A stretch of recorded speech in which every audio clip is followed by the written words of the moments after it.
Quantum numbers के बारे में बच्चों हम लोग बात कर चुके हैं। क्वांटम नंबर्स बेसिकली हमें इलेक्ट्रॉन का एड्रेस देते हैं, इलेक्ट्रॉनों का पता बताते हैं कि इलेक्ट्रॉन कहाँ पर हैं और किस ऑर्बिट में है, किस सब ऑर्बिट में, किसी ऑर्बिटल में है और उनका स्पिन क्या है, इसी बारे में हमको जानकारी मिलती है बच्चों। और पाउली कहता है कि कभी भी कोई भी एटम लीजिए बच्चों, उसमें 2 इलेक्ट्रॉन हो या 100 इलेक्ट्रॉन हो, उसके कोई भी 2 इलेक्ट्रॉन लीजिए बच्चों, उसकी चारों क्वांटम संख्याएं कभी भी सेम नहीं हो सकती। इट कैन नेवर हैपन कि चारों क्वांटम नंबर सेम हो।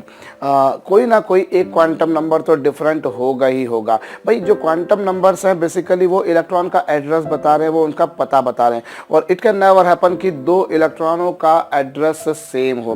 भाई वो हो सकता है कि एक कंट्री को बिलोंग करते हो पर एक स्टेट को नहीं, एक स्टेट को बिलोंग करते हो तो एक सिटी को नहीं, और एक सिटी को बिलोंग करते हो तो कम से कम एक घर को तो वो बिलोंग नहीं करेंगे। कहीं ना कहीं तो एक डिफरेंस होगा। हो सकता है कंट्रीज डिफरेंट हो जाए, हो सकता है स्टेट डिफरेंट हो जाए, हो सकता है सिटी डिफरेंट हो जाए, और अगर सिटी भी सेम निकल गई भैया तो फिर शहर तो घर तो कम से कम अलग रहेगा। एक मयान में 2 तलवारें नहीं रह सकती, एक घर में 2 इलेक्ट्रॉन नहीं रह सकते। ये कहता है बच्चों पाउलीज एक्सक्लूजन प्रिंसिपल। इस हम लोग बच्चों एक उदाहरण से समझते हैं। जैसे एग्जांपल के तौर पर लीजिए बच्चों नाइट्रोजन। नाइट्रोजन जिसका एटॉमिक नंबर 7 होता है, हुज इलेक्ट्रॉनिक कॉन्फ़िगरेशन इज बच्चों 1s2 2s2 2px1 2py1 और 2pz1। ये लीजिए साहब, हमने ये इसका इलेक्ट्रॉनिक कॉन्फ़िगरेशन है। यू मस्ट बी नोइंग बच्चों दिस कॉन्फ़िगरेशन। अब बच्चों यहाँ पर इस बेसिस पर अगर देखा जाए तो इसका अगर मैं ऑर्बिटल्स भी ड्रॉ कर दूं, चलिए, तो 1s2 कुछ ऐसा होगा, this is 1s2, this is 2s2 and this is यहाँ पर 3 ऑर्बिटल्स हैं बच्चों। ये हमारे पास में 2px 2py 2pz, ये 1s है, ये 2s है, यहाँ पर ये 2p है। अब यदि बच्चों हम एक काम करें, इसके जो 7 इलेक्ट्रॉन्स आपको जो दिखाई दे रहे हैं, इफ आई ड्रॉ दी अगर उन सभी के सारे चारों क्वांटम नंबर्स को लिखूं बच्चों, अब तो मैं क्या पाता हूं जरा हम समझते हैं। यहाँ पर हम लोग एक टेबल बना लेते हैं, चलिए समझिएगा बच्चों। ये जो कॉलम है this is representing n, that is principal quantum number. ये रिप्रेजेंट कर रहा है बच्चों उनका एजीमुथल क्वांटम नंबर, ये रिप्रेजेंट कर रहा है बच्चों उनका मैग्नेटिक क्वांटम नंबर, और ये रिप्रेजेंट कर रहा है बच्चों उनका स्पिन क्वांटम नंबर, और ये लीजिए साहब ये इलेक्ट्रॉन।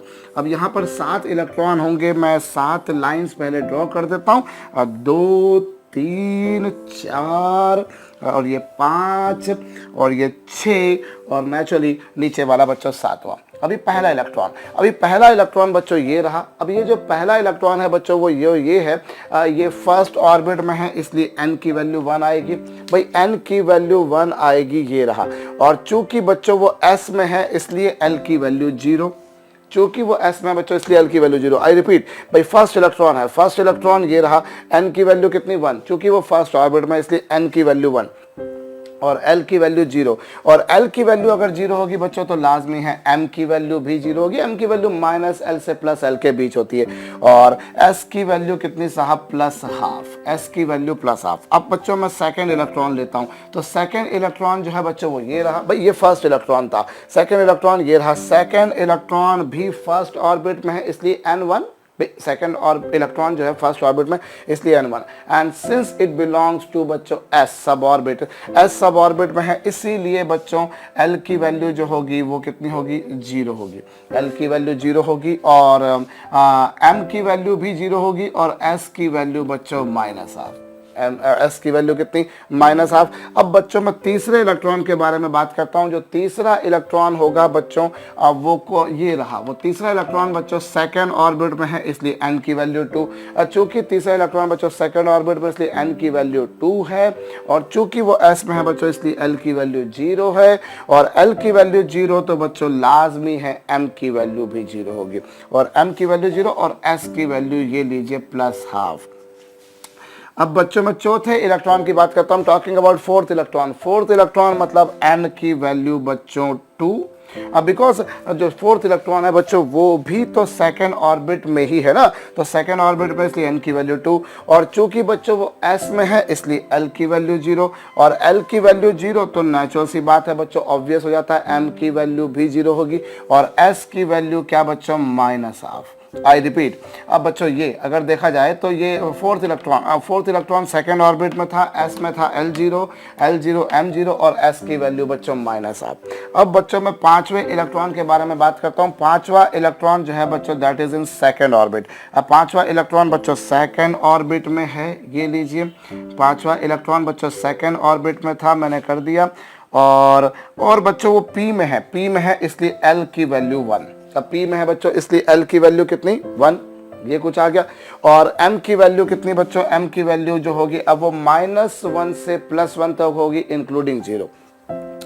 तो ये -1 और ये बच्चों कितना +12।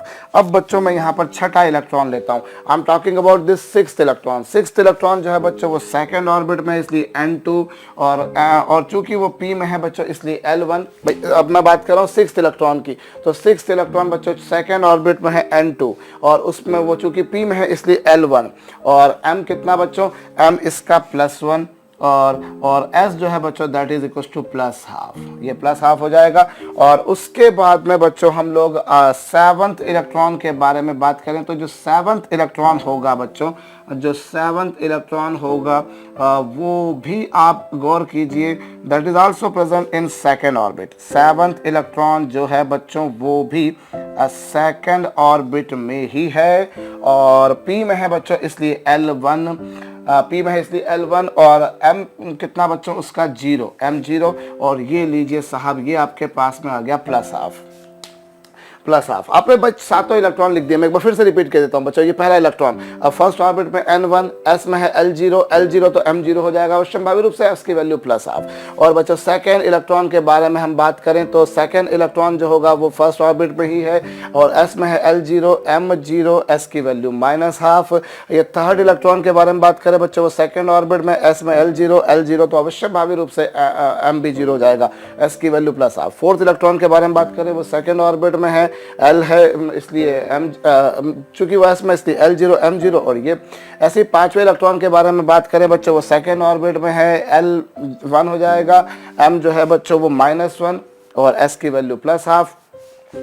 सिक्स्थ इलेक्ट्रॉन के लिए बच्चों n की वैल्यू 2, l की वैल्यू 1 और m की वैल्यू +1 और ये साहब। और यहाँ पर बच्चों सेवंथ इलेक्ट्रॉन के बारे में अगर मैं बात करता हूँ तो सेवंथ इलेक्ट्रॉन सेकंड ऑर्बिट में है N2, l की वैल्यू 1 और m की वैल्यू 0 बच्चों और s की वैल्यू कितनी +12। तो ये कुछ कहानी आपके समक्ष आएगी। अब इस आधार पर बच्चों हम क्या देख सकते हैं, अब आप इनमें से कोई भी 2 इलेक्ट्रॉन लीजिए। If you take any 2 electrons out of these, suppose कीजिए फर्स्ट और सेकंड इलेक्ट्रॉन के बारे में बात करें तो देखिए दोनों का n सेम है, l सेम है, m सेम है, लेकिन क्या s सेम है? बिल्कुल नहीं। यदि बच्चों में इन 2 इलेक्ट्रॉन को कंपेयर करूं तो इन दोनों का n सेम है, l सेम है, m सेम है, s डिफरेंट हो गया। यदि बच्चों में फर्स्ट और थर्ड इलेक्ट्रॉन की बात करूं तो माशाअल्लाह इनका तो n ही डिफरेंट हो गया। फर्स्ट और थर्ड इलेक्ट्रॉन के बारे में बात करूं तो बच्चों इनका n ही डिफरेंट हो गया। पाउली का एक्सक्लूजन प्रिंसिपल ये बोल रहा है कि कभी भी किसी एलिमेंट में कितने भी इलेक्ट्रॉन क्यों ना हो, भाई हमने यहाँ पर 7 इलेक्ट्रॉनों वाला केस लिया, आप 7 वाला लीजिए, 10 वाला लीजिए, 2 वाला लीजिए, 50 इलेक्ट्रॉन वाला लीजिए, 100 वाला लीजिए बच्चों, कोई भी 2 इलेक्ट्रॉन उठा लीजिए, उसके कभी भी उसके चारों क्वांटम नंबर सेम नहीं हो सकते। एटलीस्ट एक डिफरेंट हो सकता है, चारों डिफरेंट हो सकता है 3 डिफरेंट हो सकता है 2 डिफरेंट हो, एक तो डिफरेंट होगा ही सही। मैंने जैसा बताया बच्चों आपको, इनका n सेम है, l सेम है, m सेम है, लेकिन s सेम है नहीं है। अगर मैं फर्स्ट थर्ड की बात करूं बच्चों, इनका n ही डिफरेंट हो गया, इनका n डिफरेंट हो गया, l सेम था, m सेम था, s सेम था, लेकिन n तो डिफरेंट हो गया ना बाबा। अभी मैं बात करूं अगर सेकंड थर्ड की बच्चों तो इनका n ही डिफरेंट हो गया ना। ये देखिए अभी मैं थर्ड फोर्थ इलेक्ट्रॉन के बारे में बात करूं बच्चों तो इनका n सेम है, l सेम है, m सेम है, लेकिन s डिफरेंट हो गया। ठीक इसी प्रकार से बच्चों अगर मैं चौथे पांचवें इलेक्ट्रॉन की बात करूं तो इनका n सेम है, l डिफरेंट हो गया, भाई l डिफरेंट हो गया, m डिफरेंट हो गया। हम तो मिनिमम एक की बात कर रहे हैं, एक से ज्यादा हो भी सकते हैं। तो यहां पर देखिए n सेम था लेकिन l डिफरेंट हो गया। अगर आप इस पांचवें छठे इलेक्ट्रॉन के बारे में बात करें बच्चों, इनका n same, l same, s भी सेम, लेकिन देखिए m डिफरेंट हो गया, m जो है बच्चों वो डिफरेंट हो गया। और इसी तरीके से अगर आप छठे सातवें के बारे में बात करें बच्चों, इनका n सेम है, इनका l सेम है, इनका s सेम है, लेकिन इनका m डिफरेंट हो गया। इनका m डिफरेंट हो गया, तो एटलीस्ट एक क्वांटम नंबर तो डिफर कर ही रहा है। कोई भी दो इलेक्ट्रॉन के बारे में बात कर लीजिए, इत्मीनान से आप देखिए, आपको कोई भी दो इलेक्ट्रॉन ऐसे दिख रहे हो बच्चों जिनकी चारों क्वांटम संख्याएं सेम है? Not at all, it is impossible बच्चों की किसी भी एलिमेंट में कोई भी दो इलेक्ट्रॉन हो जिनकी चारों क्वांटम संख्या सेम हो, एटलीस्ट एक क्वांटम नंबर तो डिफरेंट होगा। भाई ये जो क्वांटम नंबर है ये आपको इलेक्ट्रॉनों का पता बताता है, इलेक्ट्रॉनों का एड्रेस बताता है, और जब आप एड्रेस बताने जाएंगे तो एक ना एक क्वांटम नंबर तो गलत अलग अलग होगा ही से, गलत तो नहीं कहूंगा, अलग होगा, बाकी सबसे अलग होगा। तो बच्चों हर इलेक्ट्रॉन अपने आप में एक उसका अपना खुद का एक अस्तित्व है, उसकी खुद की एक आइडेंटिटी है, उसके जैसा कोई और इलेक्ट्रॉन उस एटम में नहीं हो सकता। No electron in that atom can be very much similar to some other electron. हर इलेक्ट्रॉन की अपनी खुद की एक एक्सक्लूडेड अपनी खुद की एक पहचान है, उसकी खुद की पहचान है बच्चों। ये है पाउली का अपवर्जन नियम, पाउली का जो है बच्चों एक्सक्लूजन प्रिंसिपल, और ये एक उदाहरण से आपको समझ में आ रहा है। ये नियम बच्चों हमें कुछ बहुत इंपॉर्टेंट जानकारियां भी देता है। क्या जानकारियां देता है मैं आपको बताता हूं। अब देखिए, सबसे पहली बात, हम लोग बच्चों इलेक्ट्रॉनिक कॉन्फ़िगरेशन के दौरान जब भी कभी ऑर्बिटल में दो इलेक्ट्रॉन रखते हैं तो हमेशा उन दोनों की स्पिनिंग अपोजिट रखते हैं, हमेशा उन दोनों की स्पिनिंग अपोजिट रखते हैं। ऐसा क्यों बच्चों? अगर मैं कोई भी ऑर्बिटल लेता हूं, फिर बोले वो कोई भी हो, अगर मैंने उसकी दोनों की स्पिनिंग सेम कर दी, सपोज कीजिए ये मान लीजिए 3s ऑर्बिटल है, लेट अस सपोज कि 3s ऑर्बिटल है। अब 3s ऑर्बिटल है बच्चों, इसका यदि मैं n l m और s लिखने जाऊं बच्चों, ये n ये l ये m और s लिखने जाऊं, तो पहले वाले इलेक्ट्रॉन का n कितना बच्चों? पहले वाले इलेक्ट्रॉन का n होगा 3, क्योंकि वो थर्ड ऑर्बिट है, और चूंकि वो s है बच्चों इसलिए l की वैल्यू 0, और l की वैल्यू 0 तो m की वैल्यू 0, और s की वैल्यू ये लीजिए साहब मैंने +½ ले ली। होप आपको पिक्चर समझ में आई है बच्चों। यदि मैं अगर इसके बारे में बात करता हूँ, 3s के दो इलेक्ट्रॉन मैंने ले लिए और दोनों की मैंने स्पिनिंग सेम डायरेक्शन में रख दी, तो बच्चों n की वैल्यू 3 होगी, l की वैल्यू 0 होगी, m की वैल्यू 0 होगी, चूंकि s है बच्चों, और s की वैल्यू +½ होगी। अभी मैं चौथे, अगर मैं इस इलेक्ट्रॉन के बारे में बात करूं बच्चों, then this electron is also present in third orbit. ये इलेक्ट्रॉन भी बच्चों थर्ड ऑर्बिट में, और थर्ड ऑर्बिट में होने के कारण n की वैल्यू 3 होगी, l की वैल्यू बच्चों 0 होगी, m की वैल्यू 0 होगी, और s की वैल्यू अगेन कितनी होगी बच्चों? +½ ये देखिए अभी यहाँ पर क्या हुआ, होप आपको समझ में आ चुका होगा बच्चों। इस इलेक्ट्रॉन को भी देखें तो थर्ड ऑर्बिट है, l है, s है चूंकि इसलिए l0 और l0, तो अवश्य संभावित रूप से m भी 0, और s की वैल्यू बच्चों +½ तो इस तरीके से बच्चों नाउ यू कैन आइडेंटिफाई कि इनकी चारों क्वांटम संख्याएं सेम हैं। जो दो भाई ये दोनों सेम, ये दोनों सेम, ये दोनों सेम, ये दोनों सेम, जबकि पाउली का नियम बच्चों बोलता है कि कभी भी चारों क्वांटम संख्याएं सेम नहीं हो सकती, उनका एड्रेस सेम नहीं हो सकता है। तो बच्चों it is Pauli's exclusion principal which proves कि भैया एक ऑर्बिटल में जो दो इलेक्ट्रॉन्स आपने रखे हैं उन दोनों की स्पिनिंग अपोजिट होना चाहिए, एक ऊपर एक नीचे दूसरा ऊपर। ये अवश्यंभावी बात है बच्चों, दोनों की स्पिनिंग सेम नहीं कर सकते। अगर दोनों की स्पिनिंग आपने सेम कर दी तो चारों क्वांटम संख्याएं सेम हो जाएंगी, which is against Pauli's exclusion principal, जो कि पाउली के अपवर्जन नियम के को वायलेट कर जाएगा। इसीलिए बच्चों तो it is Pauli's exclusion principal बच्चों, जो आपको बताता है कि हाँ साहब ऑर्बिटल में जो आपने दो इलेक्ट्रॉन रखे they should be having opposite spinning, they should not have a same spinning. Clear हुआ होगा बच्चों मेरे ख्याल से। और एक और बात यहां से हम और समझ सकते हैं, क्या हम यहाँ पर एक और बात समझ सकते हैं बच्चों की, फर्ज कीजिए अगर मैंने किसी एक ऑर्बिटल में 3 इलेक्ट्रॉन रख दिए, if I keep 3 electrons in an orbital, अगर मैंने 3 इलेक्ट्रॉन रख दिए तो क्या होगा बच्चों? जैसे सपोज कीजिए मैंने 2s में 3 इलेक्ट्रॉन रख दिए, तो जरा गौर करें हम लोग किस तरह की बात हमारे सामने आएगी बच्चों। ये लीजिए n, ये l, ये m और ये s। अब बच्चों ये सेकंड ऑर्बिट में इसलिए n2, और चूंकि s में इसलिए l0 m0, और s की वैल्यू कितनी साहब? +½ ये लीजिए।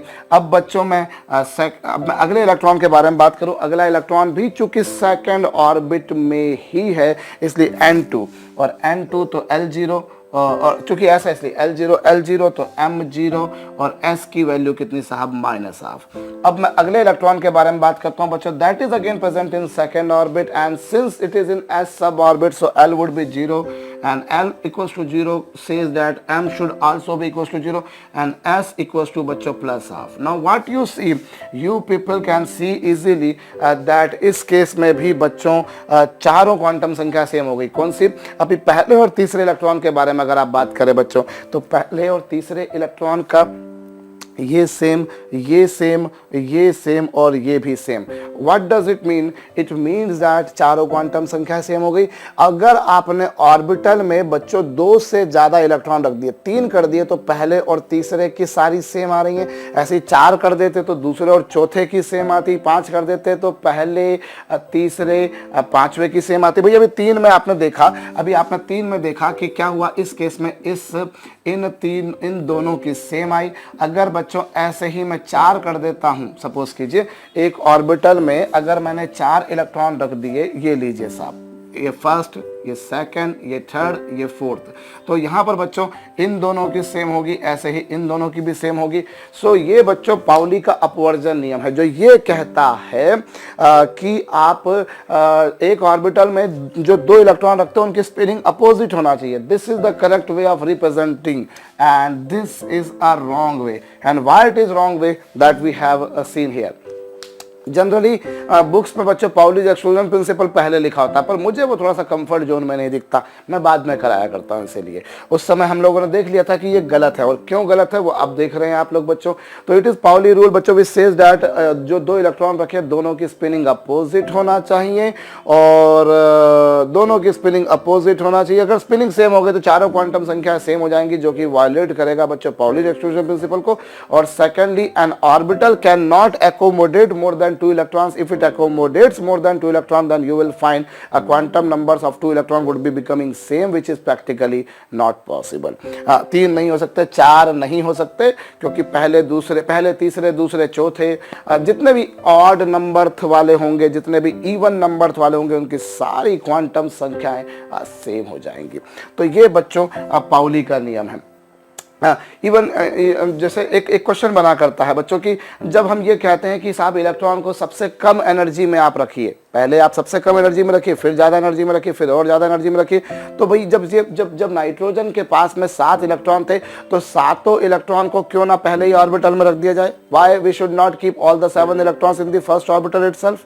भाई मैं अगर 7 इलेक्ट्रॉन को फर्स्ट ऑर्बिटल में ही रख दूं तो क्या दिक्कत? रखे जा सकते हैं। भाई आप सबसे कम एनर्जी में रखेंगे, फिर ज्यादा में, फिर ज्यादा में, फिर ज्यादा में, तो हमें काम क्यों ना करें कि भैया हम नाइट्रोजन के 7 इलेक्ट्रॉन को फर्स्ट ऑर्बिटल में ही रख दें और बोल दें 1s7, इसका इलेक्ट्रॉनिक कॉन्फ़िगरेशन 1s7 ऐसा लिख दें। तो फिर ये क्या गलत है? तो कई लोगों के इसमें उत्तर आते हैं कि sir s can not accommodate more than 2 electrons, और आपने 7 इलेक्ट्रॉन रख दिए। तो बात मैं उस लिहाजे से नहीं पूछ रहा हूं कि s कितने रख सकता है, मैं आपसे पूछ रहा हूं कि साहब नाइट्रोजन के एटॉमिक नंबर 7 है, तो मैं 7 इलेक्ट्रॉन को 1s में रख दूं, तो ये कौन से नियम से गलत है? Whether it is wrong against Aufbau rule और हुन्स रूल और पाउली रूल। तो बच्चों ये देखिए, अबाउ रूल से तो कतई गलत नहीं। अबाउ तो कहता है कि पहले आप कम में रखिए। Aufbau rule, building up rule जो है बच्चों, वो तो यही कहता है कि आप कम एनर्जी में रखिए। 1s7 वो तो बिल्कुल खुश है कि 1s में रख दीजिए। लेकिन बच्चों ये एक्चुअली में जो है वो गलत किस नियम से? हुन रूल ने तो इस बारे में कोई इंफॉर्मेशन देनी नहीं है। वो तो डीजेनरेट ऑर्बिटल के बारे में बात करता है। यहाँ तो 1s में तो काहे का डीजेनरेट, 1 सब ऑर्बिट जो है बच्चों उसमें तो केवल एक ही ऑर्बिटल होता है। It is actually wrong according to Pauli's rule, because I know that when orbital cannot accommodate more than 2 electrons, and if you are keeping 7 electrons, this is a huge violation of Pauli rule. Undoubtedly बच्चों Pauli का नियम हमें पहले पढ़ना चाहिए, पर मुझे थोड़ा सा वो अनकंफर्टेबल जाता है, क्योंकि उस समय फिर हम लोग ये इलेक्ट्रॉनिक कॉन्फ़िगरेशन जब ये लिख रहे हैं तो उस समय हमको अबाउ रूल का आइडिया नहीं होता, उस समय हमको हुंड रूल का आइडिया नहीं होता। अब मैं अगर आपको ये रूल पहले पढ़ाता तो ये आपको मैं उस समय रटाता कि बेटा ऐसा कुछ कुछ होता है। आपने पहले से पढ़ रखा हो एक अलग बात है, लेकिन अगर नहीं पढ़ा हो तो फिर आप ये रट्टा मारते कि ये क्या हुआ यार, समझ में नहीं आया, ये 2px1 में क्यों, 2p1 में क्यों, 2pz1 में क्यों। जब तक हुंड रूल नहीं पढ़ता तब तक इसका आइडिया नहीं होता, इसीलिए मैं इसको हमेशा बाद में पढ़ाता हूँ। तो हो सकता है कि कुछ लोगों को लगे कि ये तो पहले पढ़ा देना चाहिए था, सर ने बाद में पढ़ा, इसीलिए मैंने इसको क्लैरिफाई भी कर दिया। अब मैं फिर से आ रहा हूं बच्चों, तो नाइट्रोजन के सातों इलेक्ट्रॉन 1s में क्यों नहीं रखे जा सकते? It is not against Aufbau rule.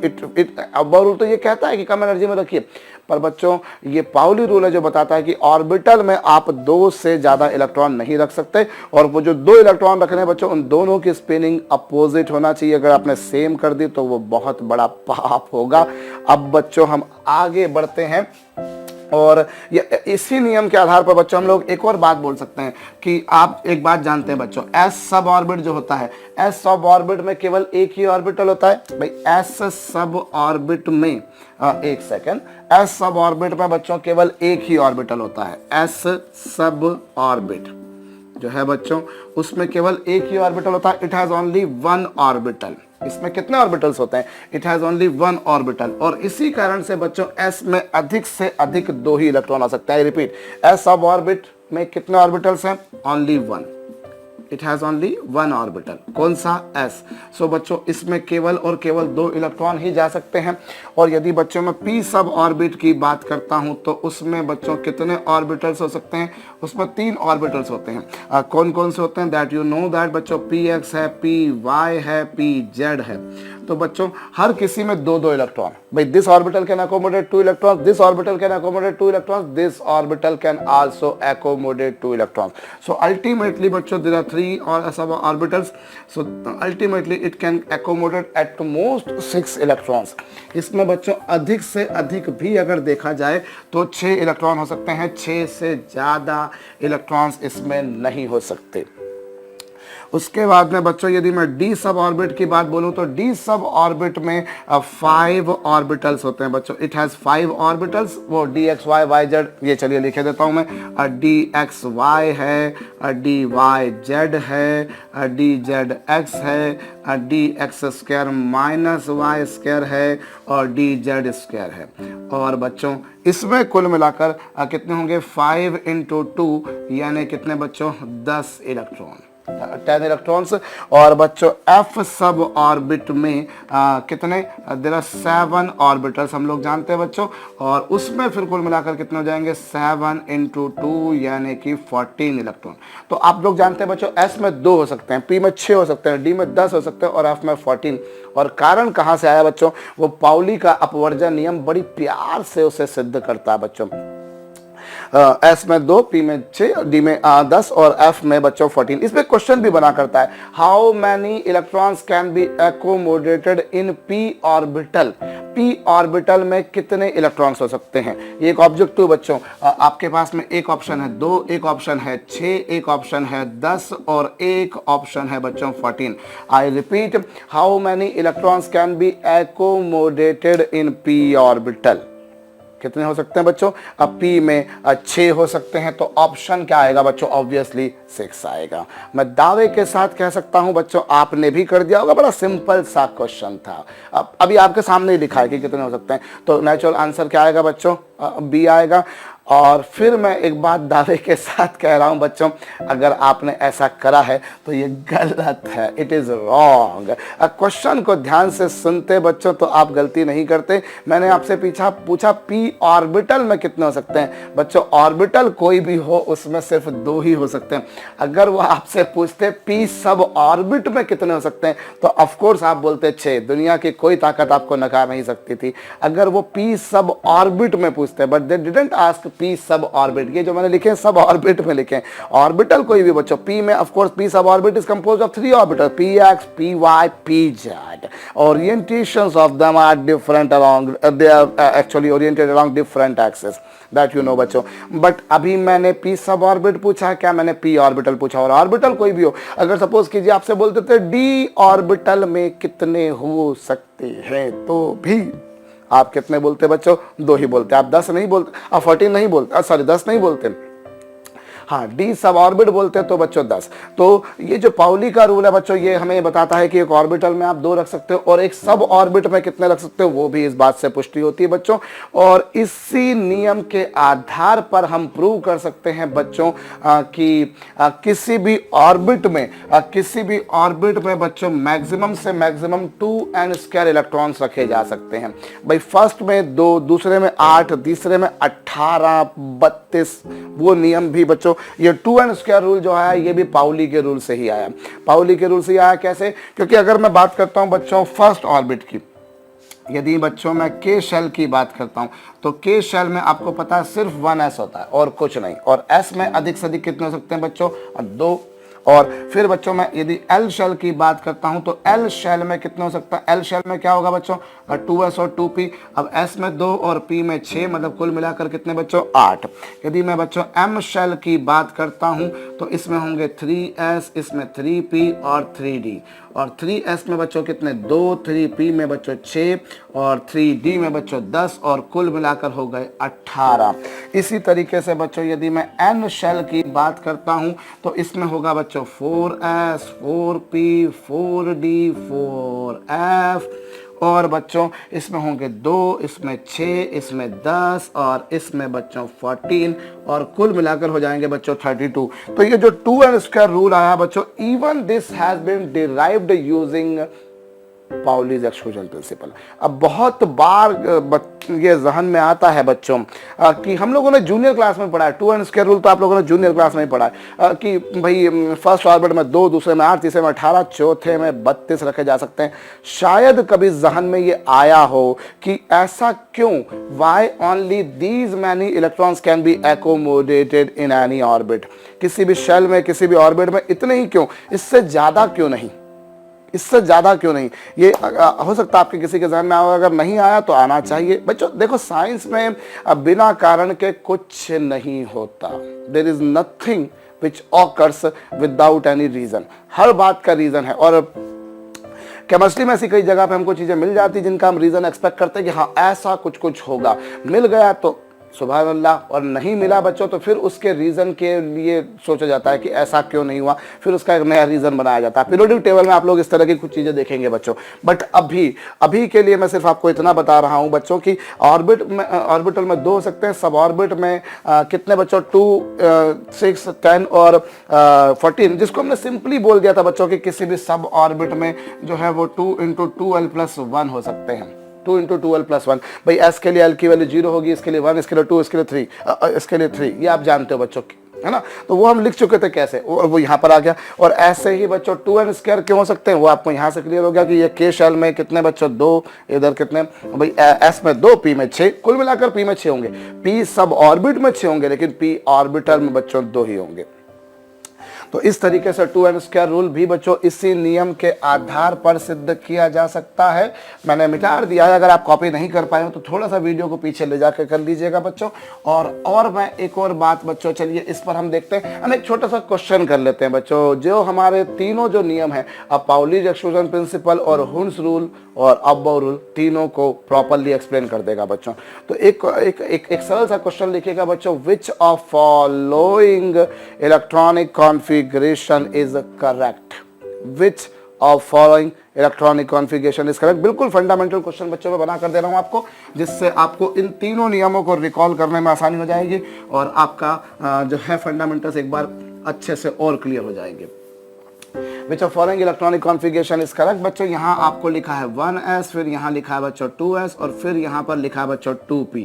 ये लीजिए साहब, अभी मैं ऑप्शन लेता हूँ A, ये ऑप्शन A जिसमें हमें बोला है कुछ ऐसा, ये लीजिए साहब, ऐसा कुछ कर दिया हमने। ये लीजिए, ये लीजिए, ये लीजिए, ये तो ऑप्शन A हो गया बच्चों।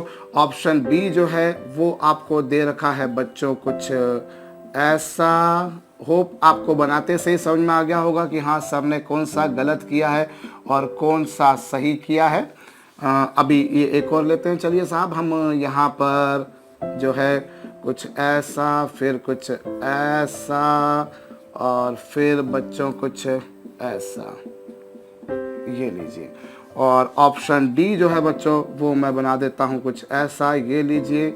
ये लीजिए और ये लीजिए साहब। इनमें से कौन सा कॉन्फ़िगरेशन सही है आपको बताना है। हो सकता है मेरे लिखने के दौरान ही आप लोगों ने कर लिया, क्योंकि लिखने में मुझे समय लगेगा पर सोचने में संभवतः इतना समय नहीं लगेगा। अगर जिन्होंने अभी भी नहीं करा बच्चों, दे आर सजेस्टेड कि वीडियो को पॉज करके जरा सोचिए, और अगर गलत है तो क्यों गलत है इस बारे में भी जरूर सोचिए बच्चों। अभी देखिए ये वाला इलेक्ट्रॉनिक कॉन्फ़िगरेशन सही है क्या ये सही है? बिल्कुल सही है भाई। एक ऑर्बिटल में 2 इलेक्ट्रॉन होते हैं, दोनों के स्पिनिंग अपोजिट होते हैं, माशा अल्लाह बिल्कुल हैं। यहाँ पर आपने 2s में एक इलेक्ट्रॉन रखे बगैर ही आप 2p में कूच कर गए। आप इतनी उत्तेजना में थे, इतनी एक्साइटेशन में थे कि मैं इलेक्ट्रॉन भरूं, मुझे इलेक्ट्रॉनिक कॉन्फ़िगरेशन लिखना आ गया है, और उस जल्दबाजी में आपने यहाँ इलेक्ट्रॉन छोड़ के यहाँ लिख दिया। तो क्या ये सही कहलाएगा बच्चों? ये बिल्कुल सही नहीं कहलाएगा, क्योंकि जब तक आपने 2s में पेयरिंग नहीं करी, आप जब तक आपने 2s में नहीं रखा, सॉरी, तब तक आप 2p में नहीं जा सकते। सो this is wrong. And the thing is that बच्चों, कई बार बच्चों को रॉन्ग कौन सा है ये पता होता है, पर ये नहीं पता होता कि वो क्यों रॉन्ग है, why it is wrong. And it is wrong बच्चों बिकॉज ऑफ ऑफ बाउ रूल। ये ऑफ बाउ रूल के नियम से गलत है बच्चों, बिकॉज पहले हम लोअर एनर्जी में रखेंगे, फिर हायर एनर्जी में रखेंगे। Electrons are filled in orbitals in the increasing order of energy, progressively filled, they are increasing order of the energy. तो बच्चों मैंने 2s में पेयरिंग करी नहीं, मैंने 2s में इलेक्ट्रॉन नहीं रखे पूरे। पेयरिंग से मतलब नहीं है 2s में 2 इलेक्ट्रॉन भरे बगैर मैं अगर 2p में जा रहा हूं तो ये है तो भैया बहुत बड़ा पाप है, बहुत बड़ा पाप है। और क्यों भैया? क्योंकि आपने इसमें इलेक्ट्रॉन रखे बगैर आप उसमें चले गए। So this is wrong according to Abau rule. Now let us see whether this configuration is correct.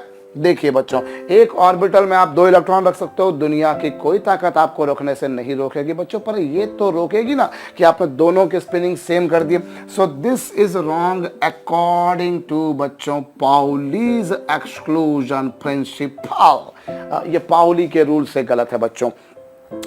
और तीसरी बात बच्चों, अगर हम देखें तो ये क्या है, सही है ये भैया, ये सही है, ऑफ कोर्स सही है। क्या ये सही है? ऑफ कोर्स सही है। पर क्या ये सही है बच्चों? ये तो गलत है। क्यों? क्योंकि ये डीजनरेट ऑर्बिटल्स हैं, px py pz pz px py और डीजनरेट ऑर्बिटल्स हैं। और अगर ये डीजनरेट ऑर्बिटल हैं तो क्या होगा बच्चों? डीजनरेट ऑर्बिटल होने के कारण हम क्या करेंगे? हम बच्चों इनकी स्पिनिंग जो रखेंगे वो कैसे रखेंगे? पहले इनको हाफ फिल्ड करेंगे, और हाफ फिल्ड करने के बाद इनको फुल्ली फिल्ड करेंगे। अभी मैंने पेयरिंग करने से पहले उनको तीनों को आधा आधा भर देना था, और मैं इतनी जल्दबाजी में रहा कि मैंने पहले में ही 2 रख दिए, तो वो जल्दबाजी का तो नुकसान भुगतना पड़ेगा ना। तो बच्चों ये रॉन्ग होगा ना। क्यों रॉन्ग होगा? क्योंकि यहाँ पर बच्चों आपने एक ही ऑर्बिटल में पहले पे हाफ फिल्ड कीजिए फिर फुल्ली फिल्ड कीजिए। So this is wrong according to Hund rule. और अगर एक भी रूल से गलत है बच्चों तो फिर वो गलत है, फिर भले वो किसी भी नियम से गलत हो बच्चों। If it is wrong according to one rule, it is wrong according, it is wrong, simply wrong. अब बच्चों ये क्या सही है? बिल्कुल सही है। क्या ये सही है? ये भी बिल्कुल सही है। और क्या ये सही है? ये भी सही है। तो ये तो बच्चों सही है। और अभी मेरे से अगर कोई पूछे कि ये कौन से नियम से सही है बच्चों, then I would say this is correct because of Aufbau rule, because of Hund rule, because of Pauli rule. सही है बच्चों तो सारे नियमों से सही है। और अगर गलत है तो फिर किसी भी जिस नियम से गलत है वो आपको मालूम होना जरूरी है। कई बार क्योंकि ऐसा भी पूछ लेते होते हैं, कई बार ऑब्जेक्टिव बन जाता है which of following is wrong according to Aufbau rule. अब आपने ये देखा ये गलत था, आपने झट से ये लगा दिया। मान लीजिए ऑप्शन ए में ये आपसे पूछ लिया जाए कि which of following is wrong according to Hund's rule. आपके पास में यही 4 ऑप्शंस हैं। अब आपने देखा अरे यार ये गलत है, यहाँ पर 2s में 2 इलेक्ट्रॉन रखे नहीं, उससे पहले 2p में चले गए, गलत, हट से डाक किया। लेकिन बच्चों क्वेश्चन ध्यान से पढ़ो तो सही। उन्होंने बोला ये नहीं कि कौन सा गलत है, उन्होंने बोला कौन सा हुन रूल से गलत है। This is wrong according to Aufbau rule. So बच्चों ये हम इन बातों के शिकार होते हैं ऑब्जेक्टिव क्वेश्चन करते समय। मेरे से पूछ लिया बच्चों which of following is wrong according to Pauli rule, मैंने देखा ये गलत है साहब। अरे गलत है, लेकिन this is wrong according to Aufbau rule बच्चों, but they people are asking which of following is wrong according to Pauli rule. So this is wrong बच्चों अकॉर्डिंग टू पाउली रूल, ये पाउली के नियम से गलत होगा, अदरवाइज ये हुन रूल से गलत होगा। तो ये हमें जानो मालूम होना जरूरी है बच्चों। और ये जो है मैं एक बार फिर से रिपीट कर रहा हूँ बच्चों कि ये जो पाउली का जो एक्सक्लूजन प्रिंसिपल है, इसे एक्सक्लूजन क्यों कहा गया बच्चों, उसके पीछे दो तीन बातें कही जाती हैं। एक तो ये कि it excludes the possibility of having third electron in the same orbital. भाई एक ही ऑर्बिटल में आप तीसरा इलेक्ट्रॉन नहीं ला सकते, इस बात के बारे में पाउली का रूल बताता है, एक बात। और दूसरी बात हम यूँ भी बोल सकते हैं कि हर इलेक्ट्रॉन बाकी इलेक्ट्रॉनों से एक्सक्लूडेड है। हर इलेक्ट्रॉन की अपनी खुद की कुछ इंडिविजुअल अस्तित्व है बच्चों, उसका खुद का कुछ अपनी आइडेंटिटी है, तो उसकी जैसी आइडेंटिटी बाकी किसी और की नहीं हो सकती। So every electron is excluded from the rest of the electrons.